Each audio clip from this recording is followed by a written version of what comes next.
நான் படித்ததில் எனக்கு பிடித்ததை உங்களுடன் பகிர்ந்து கொள்கிறேன். மனைவி நோய்வாய்ப்பட்டிருக்கும் பொழுது தன்னுடைய கணவனை பற்றி அந்த மனைவி முழுமையாக அறிந்து கொள்வாள். தன்னுடைய கணவன் எப்படிப்பட்டவர் என்று. கணவன் வறுமையில் இருக்கும் பொழுது தன்னுடைய மனைவியை பற்றி அந்த கணவன் முழுமையாக அறிந்து கொள்வான். தன்னுடைய மனைவி எப்படிப்பட்டவள் என்று. காணி, பூமி, வீடு, சொத்துக்கள் பிரிக்கும் பொழுது தன்னுடைய உறவினர்கள், சொந்த பந்தங்கள், கூடவே பிறந்தவர்கள் ஒரு உறவை பற்றி முழுமையாக அறிந்து கொள்ளலாம். தன்னுடைய உறவுகள் எப்படிப்பட்டவர்கள் என்று.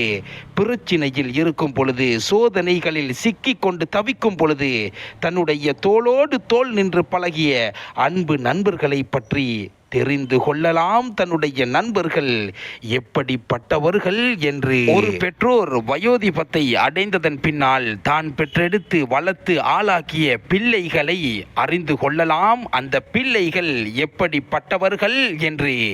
நேரத்தின் பெருமதியை ஒரு வினாடி வித்தியாசத்தில் தோற்று போய் இரண்டாம் இடம் பெற்றவர்களிடம் தெரிந்து கொள்ளலாம். நேரத்தின் பெருமதி எப்படிப்பட்டது என்று.